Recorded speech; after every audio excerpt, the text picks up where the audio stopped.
മൂത്രം ഒഴിക്കുന്നത് സാധാരണഗതിയിൽ നല്ല ഫ്ലോയിൽ പുറത്തേക്ക് പോകാറുണ്ട്. ചില രോഗികൾക്ക് മൂത്രം ഒഴിച്ചു കഴിഞ്ഞാലും വീണ്ടും 2-3 തുള്ളി അല്ലെങ്കിൽ 8-10 തുള്ളി മൂത്രം വീണ്ടും ഒഴിക്കേണ്ടി വരുന്നു. മൂത്രം ഒഴിച്ചു കഴിഞ്ഞാലും വീണ്ടും ഒഴിക്കണം തോന്നുന്നു. അതുപോലെ തന്നെ മൂത്രസഞ്ചിയിൽ മൂത്രം പരിപൂർണമായി പോകാതെ അവിടെ കെട്ടിക്കിടക്കുന്നു. എൻ്റെ ലിംഗത്തിൻ്റെ അറ്റത്തൊരു വേദന, വൃഷ്ണത്തിൽ വേദന, അതുപോലെ തന്നെ ഈ വേദന ശുക്ലം പോകുമ്പോൾ അനുഭവപ്പെടാറുണ്ട്. ഈ ആൻറ്റിജൻ ടെസ്റ്റ് ചെയ്യുകയാണെങ്കിൽ നമുക്ക് ഏറെക്കുറെ ഒരു രൂപം കിട്ടും. അത് കുറവാണെങ്കിൽ ശരി, കൂടുതലാണെങ്കിൽ തീർച്ചയായിട്ടും മറ്റ് ബയോപ്സി അങ്ങനെയുള്ള കാര്യങ്ങളിലേക്ക് പോയി പ്രോസ്റ്റേറ്റ് ക്യാൻസർ ആണോ എന്നുള്ളത് രോഗനിർണയം നടത്തണം. അതിനനുസരിച്ചുള്ള ചികിത്സകളിലേക്ക് പോകണം. ഞാൻ ഡോക്ടർ അജയൻ വർഗീസ്, കോഴിക്കോട് ജില്ലയിൽ കുന്നമംഗലം പന്തീർപ്പാടത്തുള്ള institute of sexual and reproductive medicine എന്ന സ്ഥാപനത്തിൻ്റെ ഡയറക്ടറാണ്.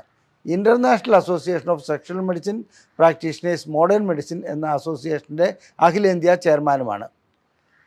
പ്രോസ്റ്റേറ്റ് ഗ്രന്ഥിയെക്കുറിച്ചാണ് ഞാനിന്ന് നിങ്ങളോട് വിശദീകരിക്കാൻ ഉദ്ദേശിക്കുന്നത്. മൂത്രം ഒഴിക്കുന്നത് സാധാരണഗതിയിൽ നല്ല ഫ്ലോയിൽ പുറത്തേക്ക് പോകാറുണ്ട്. ചില രോഗികൾക്ക് മൂത്രം ഒഴിച്ചു കഴിഞ്ഞാലും വീണ്ടും 2-3 തുള്ളി അല്ലെങ്കിൽ 8-10 തുള്ളി മൂത്രം വീണ്ടും ഒഴിക്കേണ്ടി വരുന്നു. അതുപോലെ തന്നെ ഇത്തരം വ്യക്തികൾക്ക് രാത്രി കാലങ്ങളിൽ സുഖമായ ഉറക്കം ലഭിക്കാതെ മൂത്രമൊഴിക്കുവാൻ വേണ്ടി എഴുന്നേൽക്കേണ്ടി വരുന്നു. മറ്റ് വേദനകളൊന്നുമില്ലെങ്കിൽ തന്നെ ഇത്തരം ലക്ഷണങ്ങൾ പ്രോസ്റ്റേറ്റ് ഗ്രന്ഥിയുടെ അസുഖങ്ങളാണ്. ഇതുകൂടാതെ ലിംഗാഗ്രത്തിൽ വേദന വരുന്നു. അതുപോലെ തന്നെ നേരത്തെ സമയം, ലൈംഗിക ബന്ധത്തിൽ ആവശ്യത്തിന് സമയമുണ്ടായിരുന്ന വ്യക്തികൾക്ക് സമയം ലഭിക്കാതെ വരുന്നു. 8-10 മിനിറ്റ് ലഭിച്ചിരുന്ന വ്യക്തികൾ ഇപ്പോൾ 1-2 മിനിറ്റ്, ചിലപ്പോൾ അതിൽ കുറവായിട്ട് കാണപ്പെടുന്നു. ഇതാണ് പ്രോസ്റ്റേറ്റിനെ ബാധിക്കുന്ന ചില അസുഖങ്ങൾ. രോഗികൾ വേദനയില്ലാതെ തന്നെ അല്ലെങ്കിൽ ഒരു വേദനയും പ്രശ്നങ്ങളും ഇല്ലാതെ തന്നെ മൂത്രതടസ്സം അനുഭവപ്പെടുമ്പോൾ ആദ്യം മനസ്സിലാക്കേണ്ടത് പ്രോസ്റ്റേറ്റ് ഗ്രന്ഥിക്ക് പ്രശ്നങ്ങൾ ഉണ്ടായിക്കൊണ്ടിരിക്കുകയാണെന്നുള്ളതാണ്. ആ പ്രോസ്റ്റേറ്റ് ഗ്രന്ഥിയുടെ പ്രശ്നങ്ങൾ എന്തെല്ലാമാണ്, അതിനെക്കുറിച്ചാണ് ഇന്ന് ഞാൻ വിശദീകരിക്കാൻ പോകുന്നത്. അപ്പോൾ നമുക്ക് ആദ്യമായി ചോദിക്കേണ്ടത്, എന്താണ് ഈ പ്രോസ്റ്റേറ്റ് ഗ്രന്ഥി? പ്രോസ്റ്റേറ്റ് ഗ്രന്ഥി ലളിതമായി പറയുകയാണെങ്കിൽ ഇത് സാധാരണഗതിയിൽ നമ്മുടെ ലൈംഗികതയുമായിട്ട് നേരിട്ട് ബന്ധമില്ലെങ്കിലും ഒരു ലൈംഗിക അവയവത്തിൻ്റെ ഭാഗം തന്നെയാണെന്ന് പറയാം. ആദ്യത്തെ ചോദ്യം, ഇത് എവിടെയാണ് സ്ഥിതി ചെയ്യുന്നത്? പ്രോസ്റ്റേറ്റ് ഗ്രന്ഥി സ്ഥിതി ചെയ്യുന്നത് നമ്മുടെ മൂത്രസഞ്ചിയുടെ താഴെ രക്തത്തിൻ്റെ മുൻവശത്തായിട്ടാണ്. അപ്പോൾ മൂത്രക്കുഴൽ പ്രോസ്റ്റേറ്റ് ഗ്രന്ഥിക്ക് അകത്തുകൂടിയാണ് പോകുന്നത്. അതുപോലെ തന്നെ വൃഷ്ണങ്ങളിൽ നിന്നും വരുന്ന ശുക്ലം വഹിച്ചുകൊണ്ട് വരുന്ന കുഴൽ പ്രോസ്റ്റേറ്റ് ഗ്രന്ഥിയിൽ പ്രവേശിക്കുന്നു. അവിടെ നിന്ന് ചില എൻസൈമുകൾ, അതുപോലെ തന്നെ മറ്റു ചില ദ്രാവകങ്ങൾ അതിനകത്തേക്ക് ആ ശുക്ലത്തിന് കൂടുതൽ ഊർജം നൽകുവാനായി, ആ ഊർജം അല്ലെങ്കിൽ കൂടുതൽ അതിൻ്റെ ഘടന മാറ്റുവാനായി നൽകുന്നു. ഇത് ബീജാണുക്കൾക്ക് കൂടുതൽ നേരം നിലനിൽക്കുവാനും അതുപോലെ തന്നെ ബീജാണുക്കളുടെ പ്രവർത്തനത്തിന് സഹായകരമായി മാറുകയും ചെയ്യുന്നു. ഇതാണ് പ്രോസ്റ്റേറ്റ് ഗ്രന്ഥിയുടെ യഥാർത്ഥ ധർമ്മം. ഇതുകൂടാതെ പ്രോസ്റ്റേറ്റ് ഗ്രന്ഥി ലൈംഗികതയിൽ ഒരു കാര്യം കൂടി വഹിക്കുന്നുണ്ട്. ഏറ്റവും പൊട്ടൻ്റായിട്ടുള്ള അല്ലെങ്കിൽ ഏറ്റവും ശക്തിയായിട്ടുള്ള ടെസ്റ്റോസ്റ്ററോണിൻ്റെ ഒരു ഘടകം, അതായത് DHT എന്ന് പറയും, ഡൈഹൈഡ്രോ ടെസ്റ്റോസ്റ്ററോൺ ഉൽപ്പാദിപ്പിക്കുന്നത് അഥവാ ടെസ്റ്റോസ്റ്ററോണിനെ കൺവേർട്ട് ചെയ്തിട്ട് DHT ഉണ്ടാക്കുന്നതും പ്രോസ്റ്റേറ്റ് ഗ്രന്ഥി തന്നെയാണ്. അപ്പോൾ ഇത് എവിടെ സ്ഥിതി ചെയ്യുന്നുള്ളതെന്ന് നാം മനസ്സിലാക്കി കഴിഞ്ഞു. അതുപോലെ തന്നെ ഇതിൻ്റെ ധർമ്മങ്ങൾ എന്താണെന്ന് മനസ്സിലാക്കി കഴിഞ്ഞു. സാധാരണ ഇതിൽ ഒരു ഉപദ്രവവും ഉണ്ടാക്കാതെ ഈ പ്രവർത്തനങ്ങൾ നടന്നു പോയിക്കൊണ്ടേയിരിക്കും. എന്നാൽ ഒരു 50 വയസ്സാകുന്ന വ്യക്തിയെ സംബന്ധിച്ചിടത്തോളം 40 വയസ്സ് മുതൽ തുടങ്ങും. ഏതെങ്കിലും ഒരു ദിവസം മൂത്രമൊഴിക്കുമ്പോൾ അദ്ദേഹത്തിന് ഒരു നേരിയ തോതിൽ മൂത്രതടസ്സം അനുഭവപ്പെടുന്നു.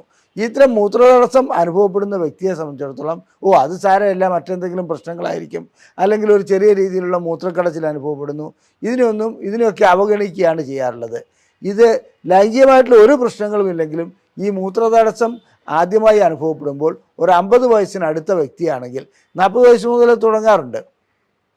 തൻ്റെ ലൈംഗിക ശേഷി കുറവിലേക്കുള്ള ഒരു കാൽവയ്പ്പാണ്, ഒരു ചുവടുവയ്പ്പാണ് അതെന്ന് മനസ്സിലാക്കുക. അപ്പോൾ അതെങ്ങനെയാണ് സംഭവിക്കുന്നത്? ബിനൈൽ പ്രോസ്റ്റാറ്റിക് ഹൈപ്പർപ്ലേസിയ എന്ന ഒരു അസുഖത്തിൻ്റെ ആരംഭം അവിടെ കുറിക്കുകയാണ്. ഇത് പ്രോസ്റ്റേറ്റ് ഗ്രന്ഥിക്ക് വീക്കം ഉണ്ടാക്കുന്ന ഒരവസ്ഥയാണ്. അപ്പോൾ എങ്ങനെയാണ് ഈ വീക്കം ഉണ്ടാക്കുന്നതെന്നുള്ളത് ഞാൻ പിന്നീട് വിശദീകരിക്കാം. അതിനു മുമ്പ് നമുക്ക് പ്രോസ്റ്റേറ്റിനെ അഭിമുഖീകരിക്കുന്ന പ്രോസ്റ്റേറ്റിനെ ബാധിക്കുന്ന അസുഖങ്ങൾ എന്തെല്ലാമാണെന്നുള്ളത് നമുക്കൊന്ന് പരിശോധിച്ച് നോക്കാം. പ്രോസ്റ്റേറ്റിനെ ബാധിക്കുന്ന അസുഖങ്ങളിൽ ഒന്ന് പ്രോസ്റ്റാറ്റൈറ്റിസ്, അതായത് പ്രോസ്റ്റേറ്റിന് അണുബാധ ഉണ്ടാകുന്നു അല്ലെങ്കിൽ പ്രോസ്റ്റേറ്റിന് വീക്കമുണ്ടാകുന്നു, ഇത്തരം അസുഖങ്ങൾ. അടുത്തതായിട്ട് BPH, ബിനൈൻ പ്രോസ്റ്റാറ്റിക് ഹൈപ്പർപ്ലാസിയ എന്ന് പറഞ്ഞാൽ, ഈ ഹൈപ്പർപ്ലാസിയ എന്ന് പറഞ്ഞാൽ അതിന് ആ ഗ്രന്ഥി വളരുകയാണ്, പക്ഷേ അത് ക്യാൻസർ അല്ല. അപ്പോൾ വളരുന്നതോടുകൂടി എന്ത് സംഭവിക്കുന്നു വെച്ചാൽ ഇതിനകത്തുകൂടിയാണ് മൂത്രക്കുഴൽ പോകുന്നത്, ശുക്ലത്തിൻ്റെ കുഴലുകൾ അതിൽക്കൂടെയാണ് പോകുന്നത്. അപ്പോൾ ആ കുഴലുകളെ ഇത് ഞെരിച്ചമർത്തുന്നു. അതുകൊണ്ട് വേണ്ടത്ര ഫ്ലോ ലഭിക്കാതെ വരുന്നു. മൂത്രം ഒഴിച്ചു കഴിഞ്ഞാലും വീണ്ടും ഒഴിക്കണം എന്ന് തോന്നുന്നു. അതുപോലെ തന്നെ മൂത്രസഞ്ചിയിൽ മൂത്രം പരിപൂർണമായി പോകാതെ അവിടെ കെട്ടിക്കിടക്കുന്നു. തന്മൂലം അണുബാധ മൂത്രസഞ്ചിയിൽ ഉണ്ടാകുന്നു. മൂത്രസഞ്ചിയുടെ ആ ഭിത്തികൾക്ക് ചിലപ്പോൾ തടുപ്പ് ഉണ്ടാകുന്ന ഒരവസ്ഥയിലേക്ക് വരെ അത് പോകുന്നു. ഇനി പ്രോസ്റ്റൈറ്റിസിന് മറ്റൊരിതുണ്ട്, അത് 3 തരത്തിലുണ്ട്. അത് അക്യൂട്ട് പ്രോസ്റ്റൈറ്റിസ് ഉണ്ട്, ക്രോണിക് പ്രോസ്റ്റൈറ്റിസ് ഉണ്ട്, അതുപോലെ തന്നെ CPPS എന്ന് പറയുന്ന വേറൊരു രൂപത്തിലുള്ള പ്രോസ്റ്റൈറ്റിസ് ഉണ്ട്. അതിന് അണുബാധയൊന്നും അവിടെ ഉണ്ടാകണമെന്നേ ഇല്ല. മറ്റേ രണ്ടും അണുബാധ ഉണ്ടാകുന്നതുകൊണ്ടാണ്. ഇനി അടുത്ത, അപ്പോൾ നമ്മൾ പ്രോസ്റ്റൈറ്റിസിനെ കുറിച്ച് പറഞ്ഞു തന്നു.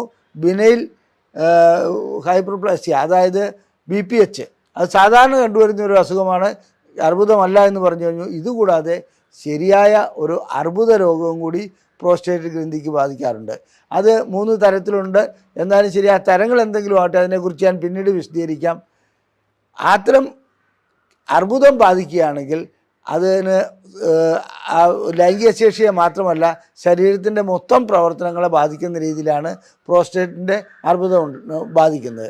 എന്നിരുന്നാലും ഈ അർബുദ രോഗം ചികിത്സിച്ച് മാറ്റാവുന്ന ഒരു അസുഖം മാത്രമാണ് ഇത്. പ്രോസ്റ്റേറ്റിനെ സംബന്ധിച്ചിടത്തോളം വളരെയധികം സ്പ്രെഡ് ചെയ്ത് അങ്ങനെ പ്രശ്നങ്ങൾ ഉണ്ടാക്കുന്ന ഒരു അർബുദ രോഗമല്ല. പ്രോസ്റ്റേറ്റ് ഗ്രന്ഥി മൂലമുണ്ടാകുന്ന അസുഖങ്ങൾ എങ്ങനെയാണ് ലൈംഗികതയെ ബാധിക്കുന്നത്, ഏതെല്ലാം തരത്തിലുള്ള ലൈംഗിക പ്രശ്നങ്ങളാണ് പ്രോസ്റ്റേറ്റ് ഗ്രന്ഥി മൂലം ഉണ്ടാകുന്നതെന്ന് നമുക്ക് പരിശോധിക്കാം. പ്രോസ്റ്റേറ്റ് ഗ്രന്ഥിക്ക് പ്രശ്നങ്ങൾ ഉണ്ടായിക്കഴിഞ്ഞാൽ ലൈംഗികമായിട്ടുള്ള ശേഷിക്കുറവുണ്ടാവും. ഞാൻ നേരത്തെ സൂചിപ്പിച്ചിരുന്നു, ഏറ്റവും പൊട്ടൻ്റായിട്ടുള്ള ഒരു ഹോർമോൺ, അതായത് DHT എന്ന ഹോർമോൺ ഉൽപ്പാദിപ്പിക്കുന്നത്, അല്ലെങ്കിൽ അതിനെ ടെസ്റ്റോസ്റ്ററോണിനെ മാറ്റി DHT ആക്കുന്നത് പ്രോസ്റ്റേറ്റാണ്. ആ പ്രോസ്റ്റേറ്റിൻ്റെ ആ പ്രവർത്തനം മന്ദീഭവിക്കുന്നതോടുകൂടി തീർച്ചയായിട്ടും ലൈംഗിക ശേഷിക്കുറവ് അനുഭവപ്പെടും. ഇതുകൂടാതെ ശീഘ്രസ്ഖലനം അനുഭവപ്പെടുന്നതിലും പ്രോസ്റ്റേറ്റ് ഗ്രന്ഥിയുടെ അസുഖങ്ങൾ, അതായത് പ്രോസ്റ്റേറ്റൈറ്റിസ്, അതിന് പങ്കുവഹിക്കുന്നുണ്ടെന്നാണ് കണക്കിലാക്കപ്പെടുന്നത്.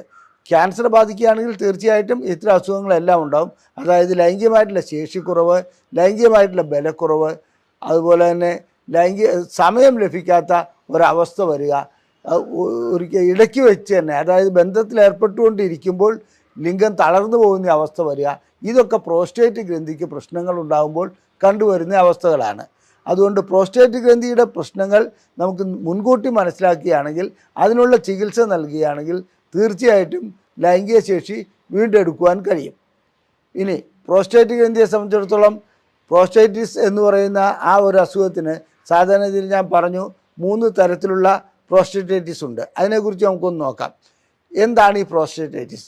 സാധാരണ ഇതിൽ എല്ലാ അണുബാധകളും നമ്മുടെ ശരീരത്തിൽ പ്രശ്നങ്ങൾ ഉണ്ടാക്കാറുണ്ട്. ഇപ്പോൾ നമ്മളെ സംബന്ധിച്ചിടത്തോളം ഒരു പനി വരുന്നത് അണുബാധ കൊണ്ടായിരിക്കാം. അങ്ങനെ അണുബാധ കൊണ്ട് വരുന്ന ആ അസുഖങ്ങൾക്ക് നാം ആൻറ്റിബയോട്ടിക്കുകൾ നൽകി, അല്ലെങ്കിൽ അതിനുള്ള മറ്റ് ചികിത്സകൾ നൽകി, സപ്പോർട്ടീവ് തെറാപ്പി നൽകി അതിന് പരിഹാരമുണ്ടാക്കിയാണ് ചെയ്യുന്നത്. ഇവിടെ പ്രോസ്റ്റേറ്റിനെ സംബന്ധിച്ചിടത്തോളം സിപ്രോഫ്ലോക്സാസിൻ അങ്ങനെയുള്ള ഒട്ടനവധി ആൻറ്റിബയോട്ടിക്കുകളുണ്ട്. അത്തരം ആൻറ്റിബയോട്ടിക്കുകൾ നൽകി അതിന് പരിഹാരമുണ്ടാക്കുന്നില്ലെങ്കിൽ ലൈംഗികമായിട്ടുള്ള ശേഷിക്കുറവുണ്ടാകുന്നു, സമയക്കുറവുണ്ടാകുന്നു, ഈ പ്രശ്നങ്ങളെല്ലാം ഉണ്ടാകുന്നു. അപ്പോൾ ഇത് കണ്ടുപിടിക്കുവാൻ എന്താണ് മാർഗം? പ്രോസ്റ്റേറ്റൈറ്റിസ് ഉണ്ടോ എന്നുള്ളത്. തീർച്ചയായിട്ടും പ്രോസ്റ്റേറ്റൈറ്റിസ് വരുമ്പോൾ മൂത്രക്കടച്ചിലും അതുപോലെ തന്നെ അടിവയറിൽ വേദനയും ഉണ്ടാവും.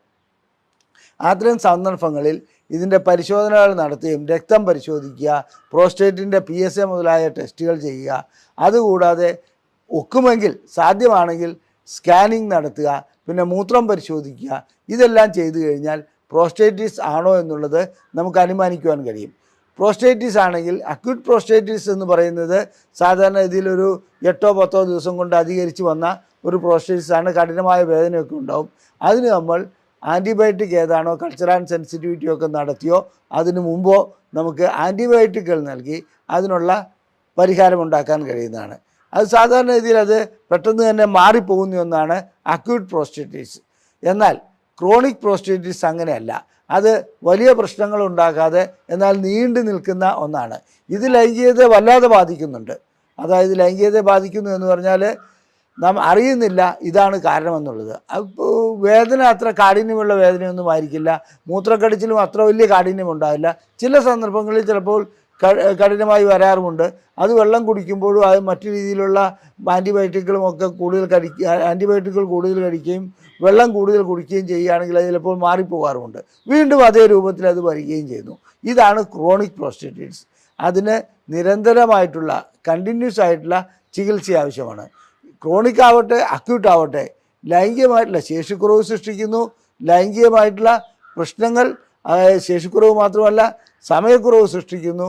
പിന്നെ ലൈംഗികതയോട് താല്പര്യമില്ലാതാക്കുന്ന ഒരവസ്ഥ കൂടി ഈ ക്രോണിക് പ്രോസ്റ്റേറ്റിസിന് ഉണ്ടാകാറുണ്ട്. അക്യൂട്ട് പ്രോസ്റ്റേറ്റിസിന് അത്രയും വരാറില്ല. അപ്പോൾ ഇതിനുള്ള പരിഹാര മാർഗം ഞാൻ പറഞ്ഞു തന്നു. വേണ്ട സമയത്ത്, അതായത് ഇത് കാണുന്ന സമയത്ത് തന്നെ തുടക്കത്തിൽ തന്നെ അതിൻ്റെ പരിശോധനകൾ നടത്തി വ്യക്തമായ ചികിത്സ നൽകുകയാണ് വേണ്ടത്. അപ്പോൾ നാം അക്യൂട്ട് പ്രോസ്റ്റേറ്റിസിനെ കുറിച്ച് പറഞ്ഞു കഴിഞ്ഞു, ക്രോണിക് പ്രോസ്റ്റേറ്റിസിനെ കുറിച്ച് പറഞ്ഞു കഴിഞ്ഞു. ഇനി നാം മറ്റൊരു രൂപത്തിലുള്ള, അതായത് ബാക്ടീരിയൽ അല്ലാത്ത, ചിലപ്പോൾ വൈറസ് ബാധിച്ചിട്ട് പ്രോസ്റ്റേറ്റിസ് ഉണ്ടാകാറുണ്ട്. അപ്പോൾ നമ്മൾ ആൻറ്റിബയോട്ടിക് നൽകിയതുകൊണ്ട് അതിന് യാതൊരു പ്രയോജനവും ലഭിക്കില്ല. അതിൻ്റേതായ ആൻറ്റി വൈറൽ ഡ്രഗ്സ് നൽകേണ്ടതുണ്ട്. അതുകൊണ്ട് ആൻറ്റിബയോട്ടിക് നൽകിയിട്ട് മാറാത്ത പ്രോസ്റ്റേറ്റിസുകൾക്ക് അത് വൈറലാണോ എന്നുള്ള സംശയം ഡോക്ടർമാർക്ക് ഉണ്ടാകും. അതിനനുസരിച്ച് അവർ ആൻറ്റിവൈറൽ ഡ്രഗ്സ് നൽകുന്നതായും കാണപ്പെടാറുണ്ട്. അത്തരം രോഗികളെ സംബന്ധിച്ചിടത്തോളം ആൻറ്റിവൈറൽ മരുന്നുകൾ നൽകുന്നതോടുകൂടി അതിന് പരിഹാരമുണ്ടാകുന്നതായും കാണാൻ പറ്റുന്നുണ്ട്. ഇനി അടുത്തതായിട്ട് വേറൊരു രൂപത്തിലുള്ള, അതായത് ഒരു അണുബാധയുമില്ലാത്ത ഒരു തരത്തിലുള്ള പ്രോസ്റ്റേറ്റിസ് ഉണ്ട്. അത് CPPS എന്നാണ് പറയുന്നത്, ക്രോണിക് പ്രോസ്റ്റേറ്റിസ് പെയിൻ സിൻഡ്രോം. ഇത് സാധാരണഗതിയിൽ ഡോക്ടർമാരെ പോലും, അതായത് വൈദ്യശാസ്ത്രത്തെ പോലും കുഴക്കുന്ന ഒരു അസുഖമാണ്. രോഗി വന്ന് പറയുന്ന ലക്ഷണങ്ങൾ കണ്ടാൽ ഇത് വല്ല മാനസിക രോഗത്തിൻ്റെയും തുടക്കമാണോ എന്ന് തോന്നി പോകും. എൻ്റെ ലിംഗത്തിൻ്റെ അറ്റത്തൊരു വേദന, വൃഷ്ണത്തിൽ വേദന, അതുപോലെ തന്നെ ഈ വേദന ശുക്ലം പോകുമ്പോൾ അനുഭവപ്പെടാറുണ്ട്. ഇതൊക്കെ നോക്കുമ്പോൾ യാതൊരു കാരണമോ കൾച്ചർ ചെയ്താലോ സെൻസിറ്റിവിറ്റി ചെയ്താലോ രക്തം പരിശോധിച്ചാലോ ഒന്നും കാണാനുണ്ടാവില്ല.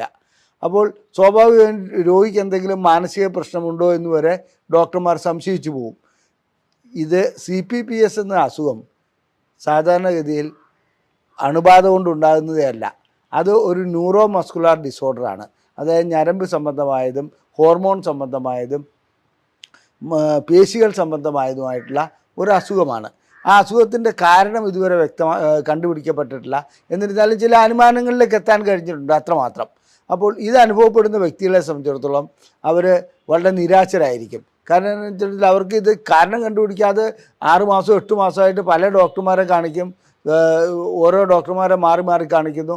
ആ മൂത്രം ഒഴിക്കുന്ന ഭാഗത്ത് വേദനയുണ്ട്, ലിംഗത്തിൻ്റെ അറ്റത്ത് വേദനയുണ്ട്, എൻ്റെ നട്ടലിലേക്ക് വേദന വ്യാപിക്കുന്നുണ്ട്, പിന്നെ മലദ്വാരത്തിലേക്ക് വേദന വ്യാപിക്കുന്നുണ്ട്. ഇതൊക്കെ രോഗികൾ പറയുമ്പോൾ ഡോക്ടർമാർക്ക് കാരണം കണ്ടുപിടിക്കാൻ കഴിയാത്തൊരവസ്ഥയിലേക്ക് പോകുന്ന അവസ്ഥയാണ് കാണുന്നത്. വാസ്തവത്തിൽ ഇതിൻ്റെ പരിശോധനകൾ വഴിക്ക് ഒരു ടെസ്റ്റ് നടത്തിയിട്ട് ഇത് കണ്ടുപിടിക്കാനോട്ട് കഴിയുകയുമില്ല. CPPS ഇന്ന് ഒരു 5% രോഗികളിൽ കണ്ടുവരുന്ന ഒന്നാണ്. പ്രത്യേകിച്ച് ചെറുപ്പക്കാരിൽ, അതായത് 30 വയസ്സിന് മേലോട്ടുള്ളവരിൽ പോലും ഇത് കണ്ടുവരുന്നുണ്ട്. ഇത് ചികിത്സിക്കുക എന്ന് പറഞ്ഞാൽ അതിന് ദുഷ്കരമായൊരു ചികിത്സാ രീതികളാണുള്ളത്. ഒരു ആൻറ്റിബയോട്ടിക് കൊണ്ടോ അതുകൊണ്ടോ മാറ്റം വരുത്താൻ കഴിയില്ല. എല്ലാ പരിശോധനകളും നടത്തി ന്യൂറോ മസ്കുലാർ ഡിസോർഡർ ആണോ ഹോർമോണൽ ഡിസോർഡർ ആണോ ഇതെല്ലാം കണ്ടുപിടിച്ചതിന് ശേഷമേ അത് മനസ്സിലാക്കുവാൻ കഴിയുള്ളൂ. മാത്രമല്ല ഇവരുടെ വൃഷ്ണസഞ്ചിയെക്കുറിച്ച് ഇവരെപ്പോഴും വ്യാകുലപ്പെട്ടുകൊണ്ടിരിക്കും. ക്ഷീണം വല്ലാതെ ഉണ്ടാവും. രാത്രിയിൽ ഇടയ്ക്കിടയ്ക്ക് മൂത്രം ഒഴിക്കേണ്ടതായി വരുന്നു. ഈ നട്ടലിലേക്കുള്ള വേദന മിക്കപ്പോഴും അസഹ്യമായി മാറാറുണ്ട്. അതുപോലെ തന്നെ മലദ്വാരത്തിൽ വേദന അനുഭവപ്പെടുന്നു. അത്തരം രോഗികളെ സംബന്ധിച്ചിടത്തോളം ലൈംഗിക ശേഷി വല്ലാതെ നഷ്ടപ്പെട്ടു പോകുന്നതായി കാണാം. കാരണം ശുക്ലവിസർജനവും വളരെ വേദനാജനകമായിരിക്കും. ശുക്ലം പോകുമ്പോൾ എനിക്ക് വേദന അനുഭവപ്പെടുന്നു എന്ന് പറയും. അപ്പോൾ ചോദിക്കേണ്ട കാര്യങ്ങൾ മറ്റ് ലക്ഷണങ്ങളുണ്ടോ, നട്ടലിലേക്ക് വേദനയുണ്ടോ, ഇതെല്ലാം ആ ഒരു ചോദ്യങ്ങൾ ചോദിച്ചുകൊണ്ട് തന്നെ ഒരു രോഗനിർണയത്തിലെത്താൻ കഴിയും. അങ്ങനെ രോഗനിർണയത്തിലെത്തിയതിന് ശേഷം അതിനനുസരിച്ചുള്ള ചികിത്സ നൽകുന്നതാണ് CPPSൻ്റെ പരിഹാര മാർഗം. ആൻറ്റിബയോട്ടിക്കിൽ ഒരാഴ്ചയോ രണ്ടാഴ്ചയോ ഒക്കെ എംപിരിക്കലായിട്ട്, അതായത് ഒരു പരീക്ഷണാടിസ്ഥാനത്തിൽ കൊടുത്തു നോക്കുന്നതിൽ തെറ്റില്ല. അതുകൊണ്ട് ഫലം കാണുന്നില്ലെങ്കിൽ തീർച്ചയായിട്ടും ഈ CPPS ആണോ എന്നുള്ളത് നാം മറ്റ് മാർഗങ്ങളിലൂടെ കണ്ടെത്തേണ്ടതുണ്ട്. ഇനി നമുക്ക് ബിനൈൻ പ്രോസ്റ്റാറ്റിക് ഹൈപ്പർപ്ലേസിയ അഥവാ BPH അഥവാ പ്രോസ്റ്റേറ്റിനുണ്ടാകുന്ന വീക്കം എന്ന അസുഖത്തിലേക്ക് വരാം. ഇത് ലൈംഗികതയെ ബാധിക്കുന്ന ഒരസുഖമാണ്. എന്തുകൊണ്ടെന്നറിയില്ല, ലട്സ് അതായത് ലോവർ യൂറിനറി ട്രാക്ട് സിൻഡ്രോം എന്ന ഒരു അവസ്ഥ ഇതിൻ്റെ കൂട്ടത്തിലുണ്ടാകുന്നു. എന്തുകൊണ്ടാണെന്നറിയില്ല, ഈ ലൈംഗിക ശേഷിക്കുറവ് നേരിട്ടുള്ളതാണോ അതോ ഇതിൻ്റെയൊക്കെ ആകെത്തുകയാണോ എന്നുള്ളത് പറയാൻ കഴിയില്ലെങ്കിലും BPH ഉണ്ടാകുന്ന, അതായത് പ്രോസ്റ്റേറ്റിന് വീക്കം ഉണ്ടാകുന്ന മിക്ക രോഗികളിലും സാധാരണഗതിയിൽ ശേഷിക്കുറവ് ഉണ്ടാകുന്നുണ്ട്, അതുപോലെ തന്നെ സമയക്കുറവ് ഉണ്ടാകുന്നുണ്ട്. ഇത്തരം രോഗികൾക്ക് ഞാൻ നേരത്തെ സൂചിപ്പിച്ചു 50 വയസ്സാണ് ഇതിൻ്റെ ഒരു പ്രായപരിധി. ഒരു 40-50 വയസ്സാകുമ്പോഴത്തേക്കും അവർക്ക് ഇങ്ങനെ മൂത്രം പോകുന്നതിന് തടസ്സം വരുന്നതായിട്ട് അനുഭവപ്പെടുന്നുണ്ട്. അപ്പോൾ ഇതിൻ്റെ കാരണങ്ങൾ എന്താണ്? അമിതമായിട്ടുള്ള വണ്ണം ഇതിനൊരു കാരണമായി പറയുന്നുണ്ട്. അതുപോലെ തന്നെ മറ്റു ചില അണുബാധകൾ ഇതിൻ്റെ കാരണമായി പറയുന്നുണ്ട്. പിന്നെ പ്രമേഹം ഇതിൻ്റെ ഒരു കാരണമായി പറയുന്നുണ്ട് BPH ഉണ്ടാകുന്നതിന്.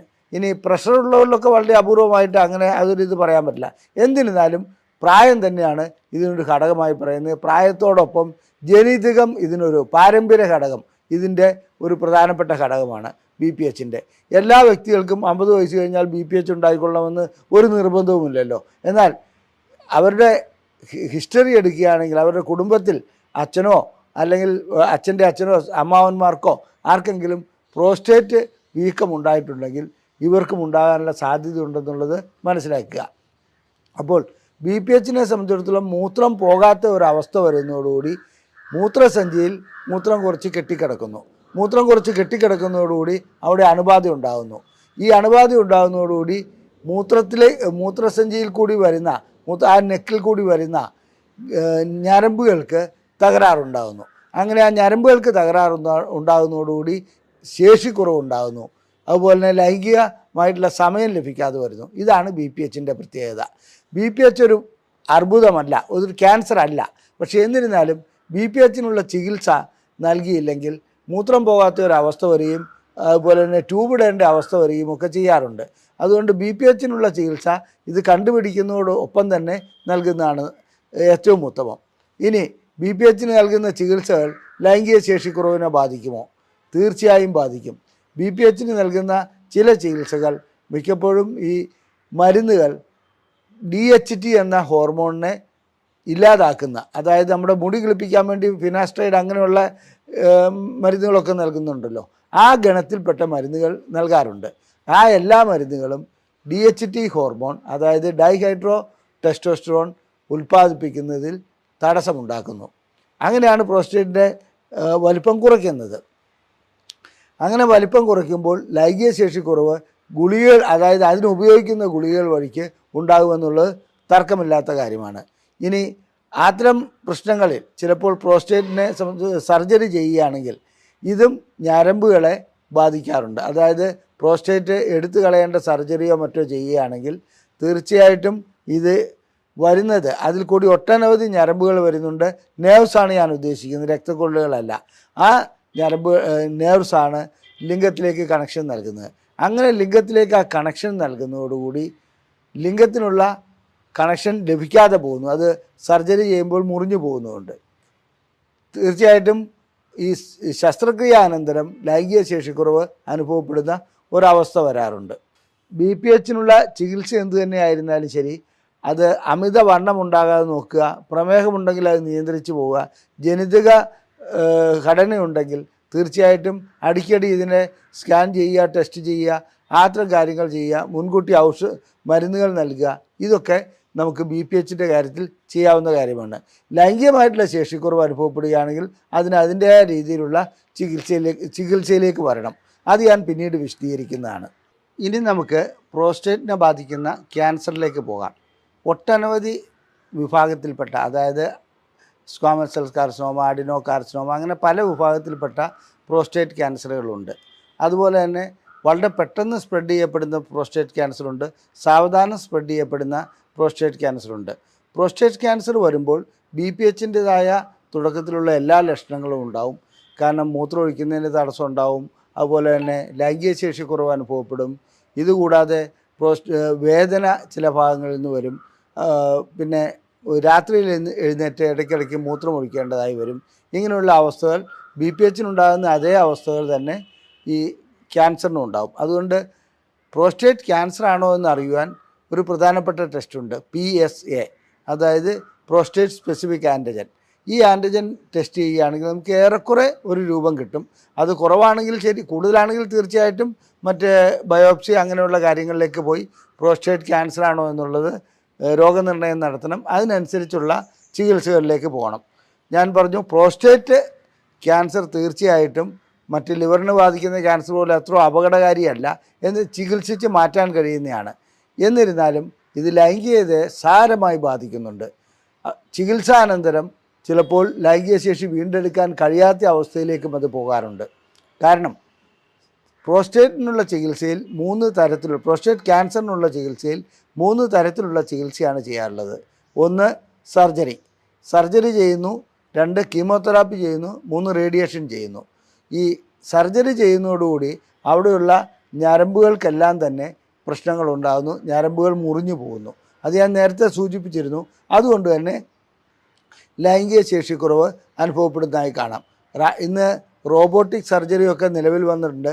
എന്നിരുന്നാലും ഞരമ്പുകൾക്ക് ക്ഷതമേക്കാതെ ഇത് മാത്രമായി, അതായത് പ്രോസ്റ്റേറ്റിനെ മാത്രമായി നീക്കം ചെയ്യുന്ന ഒരു ശസ്ത്രക്രിയ പരിപൂർണമായി വിജയിച്ചിട്ടില്ല. എന്നാലും വിദഗ്ധമായ ചില സമ്പ്രദായങ്ങൾ ഇന്ന് നിലവിൽ വന്നിട്ടുണ്ട്. പ്രോസ്റ്റേറ്റ് രോഗികളെ സംബന്ധിച്ചിടത്തോളം അവരുടെ ലൈംഗികത നഷ്ടപ്പെടുത്താതെ അതായത് സർജറി ചെയ്യുന്ന ചില മെത്തേഡുകൾ, ചില രീതികൾ റോബോട്ട്സിൻ്റെ സഹായത്തോടു കൂടി ഇന്ന് നിലവിൽ വന്നിട്ടുണ്ട്. അത് അത്രത്തോളം അങ്ങ് വിജയിച്ചിട്ടില്ലെങ്കിൽ കൂടി ഇത് നമുക്കൊരു ഭാവിയിലൊരു അത് പ്രതീക്ഷിക്കാവുന്ന കാര്യമാണ്. നമുക്കൊരു വാഗ്ദാനമാണ് നൽകുന്നുണ്ടത്. ഇനി അടുത്തത് റേഡിയേഷൻ തെറാപ്പിയാണ്. ഈ റേഡിയേഷൻ തെറാപ്പി നൽകുന്നതോടുകൂടി തീർച്ചയായിട്ടും അതിനോടനുബന്ധിച്ചുള്ള ഞരമ്പുകൾക്കും മറ്റ് അവയവങ്ങൾക്കും, അതായത് അതിനോടനുബന്ധിച്ചുള്ള ബ്ലാഡർ, റെക്ടം, ഇതിനൊക്കെ ചിലപ്പോൾ പ്രശ്നങ്ങൾ ഉണ്ടാകാറുണ്ട്. സ്പെസിഫിക്കായിട്ട് നൽകുകയാണെങ്കിൽ അങ്ങനെ ഉണ്ടാകാറില്ലെങ്കിൽ കൂടി ഇത് പ്രശ്നമുള്ള ഒരു കാര്യമാണ്. ഇനി റേഡിയേഷൻ തെറാപ്പി കൊണ്ട് തീർച്ചയായിട്ടും ഇതൊക്കെ കൊണ്ട് തന്നെ ഈ ഞരമ്പുകളെ ബാധിക്കുന്നതുകൊണ്ട് തന്നെ, അതുപോലെ തന്നെ പ്രോസ്റ്റേറ്റിന് റേഡിയേഷൻ നൽകുന്നതോടുകൂടി വൃഷ്ണങ്ങൾക്ക് ടെസ്റ്റോസ്റ്ററോൺ ഉൽപ്പാദിപ്പിക്കാനുള്ള കഴിവില്ലാതാകുന്നു, അത് ചുരുങ്ങിപ്പോകുന്നു. ഇത്തരം അവസ്ഥകളൊക്കെ ഉണ്ടാകാറുണ്ട്. അപ്പോൾ റേഡിയേഷൻ ചികിത്സ നൽകുന്നതോടുകൂടി ലൈംഗിക ശേഷി നഷ്ടപ്പെടുന്നത് പ്രോസ്റ്റേറ്റ് ക്യാൻസറിൻ്റെ കാര്യത്തിൽ സ്വാഭാവികമാണ്. ഇനി കെമിക്കൽ തെറാപ്പി, അതായത് കീമോതെറാപ്പി നൽകുന്നതോടുകൂടി പ്രോസ്റ്റേറ്റിൻ്റെ പ്രശ്നങ്ങൾ ഒരു പരിധിവരെ പരിഹരിക്കാൻ കഴിയുന്നുണ്ട്. ഇത് 3 ചികിത്സയും ചിലപ്പോൾ നടത്തേണ്ടി വരാറുണ്ട്. എന്നാൽ കീമോതെറാപ്പിക്കുമുള്ള പ്രശ്നം ഇത് തന്നെയാണ്, ലൈംഗിക ശേഷിക്കുറവ് അതിൻ്റെ കൂടപ്പിറപ്പാണ്. കാരണം ഈ നൽകുന്ന മരുന്നുകൾ തീർച്ചയായിട്ടും ടെസ്റ്റോസ്റ്ററോൺ ഉൽപ്പാദനത്തെ ബാധിക്കാറുണ്ട്, അതുപോലെ തന്നെ ശരീരത്തിൻ്റെ മറ്റവസ്ഥകളെ ബാധിക്കാറുണ്ട്, ശാരീരികമായി ക്ഷീണമുണ്ടാക്കാറുണ്ട്. ഇതെല്ലാം കഴിയുന്നതോടുകൂടി ലൈംഗികമായിട്ടുള്ള ശേഷിക്കുറവ് അനുഭവപ്പെടും. അപ്പോൾ പ്രോസ്റ്റേറ്റ് ക്യാൻസറിന് ഓപ്പറേഷൻ ചെയ്താലും ശരി, റേഡിയോതെറാപ്പി ചെയ്താലും ശരി, കീമോതെറാപ്പി ചെയ്താലും ശരി, ലൈംഗികമായിട്ടുള്ള ശേഷിക്കുറവ് അവിടെ ഉടലെടുക്കുന്നുണ്ട്. ഇനി നമുക്ക് ലൈംഗികമായിട്ടുള്ള ശേഷിക്കുറവ് എടുത്ത ഇത്തരം രോഗികൾക്ക് ഒരു റീഹാബിലിറ്റേഷൻ നടത്താൻ കഴിയുമോ, അതായത് വീണ്ടും ലൈംഗികമായിട്ടുള്ള ഇത് വീണ്ടെടുക്കാൻ കഴിയുമോ എന്നുള്ളത് നമുക്ക് ചിന്തിക്കാവുന്ന കാര്യമാണ്. അതിൻ്റെ മെത്തേഡുകളെക്കുറിച്ച് ഞാൻ വിശദീകരിക്കുന്നതാണ്. ഈ കൂട്ടത്തിൽ തന്നെ പ്രോസ്റ്റേറ്റിൻ്റെ ക്യാൻസറിനുള്ള ഒരു ചികിത്സയിൽ, അല്ലെങ്കിൽ BPHനൊക്കെയുള്ള ചികിത്സയിൽ ADT എന്ന ഒരു ചികിത്സാ സമ്പ്രദായമുണ്ട്, ആൻറ്റിജൻ ഡിപ്രിസിയേഷൻ തെറാപ്പി. ഒന്നുമില്ല, ടെസ്റ്റോസ്റ്ററോണിൻ്റെ അളവ് കുറയ്ക്കുകയാണ് അത് ചെയ്യുന്നത്. അപ്പോൾ അങ്ങനെ അളവ് കുറയ്ക്കുന്നതുകൊണ്ട് പ്രോസ്റ്റേറ്റിൻ്റെ വലിപ്പം കുറയുന്നു. ആ രീതിയിലുള്ള ഒരു ചികിത്സാ മാർഗ്ഗം ഉപയോഗിക്കാറുണ്ട്. ദൗർഭാഗ്യകരമെന്ന് പറയട്ടെ, ആ ചികിത്സ വഴിക്ക് ലൈംഗിക ശേഷി പരിപൂർണമായും നഷ്ടപ്പെടുന്നതായും കണ്ടുവരുന്നുണ്ട്. കാരണം ടെസ്റ്റോസ്റ്ററോൺ ലൈംഗികതയ്ക്ക് അത്യാവശ്യ ഘടകമാണ്. എന്നാൽ ഒരു വ്യക്തിയുടെ ജീവൻ രക്ഷിക്കുവാനും മറ്റു കാര്യങ്ങൾക്കും ഇത് വളരെയധികം ഉപകാരപ്പെടുന്ന ഒരു സംഭവമാണ്. ഇനി നമുക്ക് പ്രോസ്റ്റേറ്റ് രോഗങ്ങളുള്ളവർക്ക് എന്തെല്ലാം ചികിത്സകളാണ് നൽകുന്നത്, അതുപോലെ തന്നെ അതിന് ഏതെല്ലാം മാർഗങ്ങളിലേക്കാണ് പോകുന്നത്, അവർക്ക് ലൈംഗികമായിട്ടുള്ള അവരുടെ പ്രശ്നങ്ങൾ വീണ്ടെടുക്കാൻ കഴിയുമോ എന്നുള്ളതാണ്. ഞാൻ തുടക്കത്തിൽ സൂചിപ്പിച്ചു, സാധാരണ രീതിയിലുള്ള പ്രോസ്റ്റേറ്റിസ് ആണെങ്കിൽ അതിന് ആൻറ്റിബയോട്ടിക്കുകൾ കൊണ്ട് ചികിത്സ നടത്താം. അതുപോലെ തന്നെ മറ്റു രീതിയിലുള്ള ക്രോണിക് പ്രോസ്റ്റേറ്റിസ് ആണെങ്കിൽ അതിൻ്റേതായ പരിശോധനകൾ നടത്തി ഏതാണോ റെസിസ്റ്റൻ്റ് ആയിട്ടുള്ള ബാക്ടീരിയ അല്ലെങ്കിൽ അണു എന്നുള്ളത് കണ്ടുപിടിച്ചിട്ട് അതിനുള്ള ചികിത്സകൾ നടത്താൻ കഴിയും. ഈ രണ്ട് പ്രശ്നങ്ങൾക്കും ആൻറ്റിബയോട്ടിക് കൊണ്ടുള്ള ചികിത്സ മാത്രമേ സാധ്യമാകുന്നുള്ളൂ, അതിൻ്റെ ആവശ്യമേ ഉള്ളൂ. ഇനി അടുത്തത് CPPS എന്നുള്ള രോഗം ഡോക്ടർമാരെ കൊടുക്കുന്നു എന്നാണെന്ന് ഞാൻ പറഞ്ഞു. അതിനെ സംബന്ധിച്ചിടത്തോളം അതിൻ്റേതായ ചികിത്സ പല രൂപത്തിലുണ്ട്. അത് അല്പം കോംപ്ലിക്കേറ്റഡ് ആണ്. അതുകൊണ്ട് ഞാനിവിടെ അത് കൂടുതലായി വിശദീകരിക്കുവാൻ നിൽക്കുന്നില്ല. ഇനി BPH നൽകുന്നത് തീർച്ചയായിട്ടും ടെസ്റ്റോസ്റ്ററോൺ ലെവൽ കുറയ്ക്കുന്ന ചില മരുന്നുകളാണ്. ആ മരുന്നുകളെല്ലാം തന്നെ ലൈംഗിക ശേഷിക്കുറവ് ഉണ്ടാക്കുന്നതാണ്. എന്നിരുന്നാലും താൽക്കാലികമായി ലൈംഗിക ശേഷിക്കുറവ് ഉണ്ടാക്കുന്നുണ്ടെങ്കിൽ കൂടി പ്രശ്നം പരിഹരിക്കേണ്ടതുണ്ടല്ലോ. അതുകൊണ്ട് പ്രോസ്റ്റേറ്റ് രോഗം വരാതെ നോക്കുക എന്നുള്ളതാണ് ഏറ്റവും നല്ല കാര്യമെന്നിവിടെ സൂചിപ്പിക്കട്ടെ, BPH മറ്റും. ഇനി അതിനുശേഷം പ്രോസ്റ്റേറ്റ് ക്യാൻസർ വന്നു കഴിഞ്ഞാൽ തീർച്ചയായിട്ടും ചിലപ്പോൾ പ്രോസ്റ്റേറ്റ് ഗ്രന്ഥി നീക്കം ചെയ്യേണ്ടി വരാറുണ്ട്. അല്ലെങ്കിൽ റേഡിയോ തെറാപ്പി ചെയ്യുന്നു, കീമോതെറാപ്പി ചെയ്യുന്നു. ഇതെല്ലാം കഴിഞ്ഞു വരുന്ന ഒരു രോഗിക്ക് ലൈംഗികമായിട്ടുള്ള ചികിത്സ നൽകി അവർക്ക് വീണ്ടും ഉത്തേജനം ഉണ്ടാക്കാൻ കഴിയുമോ എന്നുള്ളതാണ് ചോദിക്കുന്നത്. അതിനിടയ്ക്ക് ഈ സർജറിയൊക്കെ ചെയ്തു കഴിഞ്ഞാൽ സാധാരണ ഇതിൽ മൂത്രം പോകുമ്പോൾ അതായത് ഉള്ള തടസ്സമൊക്കെ നീങ്ങിക്കിട്ടുമെങ്കിലും ശുക്ലവിസർജനത്തിൽ ശുക്ലം ചിലപ്പോൾ ലിംഗത്തിൽ കൂടി പുറത്തേക്ക് വരാതെ യൂറിനറി ബ്ലാഡറിലേക്ക് അഥവാ മൂത്രസഞ്ചിയിലേക്ക് തിരിച്ചു പോകുന്ന ഒരവസ്ഥ വരാറുണ്ട്. അതിന് റിട്രോഗ്രേഡ് ഇജാക്കുലേഷൻ എന്നാണ് പറയുന്നത്. അതായത് അവർക്ക് ഡ്രൈ ഓർഗാസമാണ് ഉണ്ടാകുക. അവരെ സംബന്ധിച്ചിടത്തോളം ശുക്ലം പുറത്തേക്ക് പോകുമ്പോൾ അവർക്ക് അനുഭൂതി ലഭിക്കും, പക്ഷേ ശുക്ലം ഒട്ടും പുറത്തേക്ക് വരില്ല, അത് നേരെ മൂത്രസഞ്ചിയിലേക്ക് പോകുന്നു. അത് ശസ്ത്രക്രിയ ചെയ്തതിന് ശേഷം കൂടുതലായി കാണപ്പെടുന്നുണ്ട്. അതിനുള്ള പരിഹാര മാർഗം അത്ര എളുപ്പമുള്ളതല്ല. ഇനി മറ്റൊരു കാര്യം, ഇത് മൂത്രം പരിശോധിക്കുകയാണെങ്കിൽ ഇതിനകത്ത് ശുക്ലം വന്നിട്ടോ അതായത് ബീജാണുക്കളുണ്ടോ എന്ന് നോക്കി അത് നമുക്ക് മനസ്സിലാക്കുവാൻ കഴിയാറുണ്ട്. ഇനി ഈ ശസ്ത്രക്രിയ ചെയ്ത വ്യക്തികൾക്ക്, അതായത് റേഡിയോ തെറാപ്പി ചെയ്ത വ്യക്തികൾക്ക് അല്ലെങ്കിൽ കീമോതെറാപ്പി ചെയ്ത വ്യക്തികൾക്ക് വീണ്ടും ലൈംഗിക ജീവിതം ആസ്വദിക്കാൻ കഴിയുമോ എന്നുള്ളത് ഒരു പ്രധാനപ്പെട്ട ചോദ്യമാണ്. അതിന് ചിലരെ സംബന്ധിച്ചിടത്തോളം അതായത് PD5 ഇൻഹിബിറ്റേഴ്സ് അതായത് വയാഗ്ര പോലെയുള്ള ഗുളികകൾ ഫലം ചെയ്ത് കാണുന്നുണ്ട്, വളരെ അപൂർവമാണെങ്കിൽ കൂടി. എന്നാൽ ചിലർക്ക് ഇൻട്രാകാവേണസ് ഇഞ്ചക്ഷൻ, ലിംഗത്തിലേക്ക് ഒരു ഇഞ്ചക്ഷൻ വയ്ക്കുന്നുണ്ട്. 3 ഘടകങ്ങളടങ്ങിയ ഒരു ഇഞ്ചക്ഷനാണത്. അത് വയ്ക്കുന്നതോടുകൂടി അവർക്ക് ലിംഗം ഉയർന്നു വരുന്നതായി കാണുന്നുണ്ട്. എന്നിരുന്നാലും കൂടുതലായും ഇത്തരം വ്യക്തികൾക്ക് ഇംപ്ലാന്റ് ശസ്ത്രക്രിയ ചെയ്യുന്നതാണ് നന്നായി കാണുന്നത്, അത് പ്രയോജനം ലഭിക്കുന്നതായി കാണുന്നത്. അതല്ലാതെ മറ്റു മാർഗങ്ങൾ അതിനകത്തില്ല. ഞാനിവിടെ വിശദീകരിച്ചത് പ്രോസ്റ്റേറ്റ് ഗ്രന്ഥിയും അതിനെ ബാധിക്കുന്ന അസുഖങ്ങളും അതെങ്ങനെ ലൈംഗികതയെ ബാധിക്കുന്നു എന്നുള്ളതുമാണ്. നിങ്ങൾക്ക് ലൈംഗികമായിട്ടുള്ള ഏതെങ്കിലും അസുഖമോ പ്രശ്നങ്ങളോ ഉണ്ടെങ്കിൽ ഞങ്ങൾ അതിനുള്ള ചികിത്സ നൽകുന്നുണ്ട്. ഏത് രൂപത്തിലുള്ളതാകട്ടെ, ശേഷിക്കുറവാകട്ടെ, സമയക്കുറവാകട്ടെ, ലിംഗത്തിൻ്റെ മറ്റ് പ്രശ്നങ്ങളാവട്ടെ, ലിംഗത്തിൽ അനുഭവപ്പെടുന്ന വേദനയാകട്ടെ, ഇതിനെല്ലാമുള്ള ചികിത്സ ഞങ്ങൾ നൽകുന്നുണ്ട്. സ്ത്രീകൾക്കാകട്ടെ പുരുഷന്മാർക്കാകട്ടെ ലൈംഗികമായിട്ടുള്ള എന്ത് പ്രശ്നമാകട്ടെ അതിനുള്ള ചികിത്സ നൽകുന്ന ഒരു സ്ഥാപനമാണ് ISRM. കോഴിക്കോട് ജില്ലയിൽ കുന്ദമംഗലം പന്തീർപ്പാടത്താണ് ഇത് സ്ഥിതി ചെയ്യുന്നത്. ഞങ്ങളുടെ നമ്പർ ഇവിടെ നൽകിയിട്ടുണ്ട്. അതിൽ നിങ്ങൾക്ക് ഫോൺ ചെയ്ത് ബുക്ക് ചെയ്യാവുന്നതാണ്. എന്തെങ്കിലും പ്രശ്നങ്ങൾ അറിയുവാനാണെങ്കിൽ, എന്തെങ്കിലും സംശയങ്ങൾ ചോദിക്കുവാനാണെങ്കിൽ അതിൽ വാട്സപ്പ് ചെയ്യുകയാണെങ്കിൽ ഞങ്ങളതിന് 1-2 ദിവസത്തിനുള്ളിൽ മറുപടി നൽകുന്നതാണ്. ഇത്തരം ചികിത്സകൾ മറച്ചു വയ്ക്കേണ്ട ഒന്നല്ല. ലൈംഗികമായിട്ടുള്ള പ്രശ്നങ്ങൾ വരുമ്പോൾ സ്വാഭാവികമായിട്ടും ആളുകൾ ജാള്യത മൂലം അത് മറച്ചു വയ്ക്കാറുണ്ട്. അത് പ്രശ്നങ്ങൾ കൂടുതൽ വഷളാക്കുകയുള്ളൂ. മാത്രമല്ല, തുടക്കത്തിൽ കാണുന്ന അത്തരം പ്രശ്നങ്ങൾ, ശേഷിക്കുറവ്, സമയമില്ലായ്മ, ഇത്തരം പ്രശ്നങ്ങൾ അനുഭവപ്പെടുമ്പോൾ തന്നെ അതിന് ചികിത്സ നൽകുകയാണെങ്കിൽ നമുക്ക് പ്രോസ്റ്റേറ്റ് ഗ്രന്ഥിയെ മാത്രമല്ല അതുപോലെ തന്നെ അത് പടർന്നു പിടിച്ച് മറ്റ് അസുഖങ്ങളിലേക്ക് പോകുന്നതിനെ കൂടി തടയാൻ കഴിയുമെന്നുള്ളത് ഞാനിവിടെ സൂചിപ്പിച്ചു കൊള്ളട്ടെ. നന്ദി, നമസ്കാരം.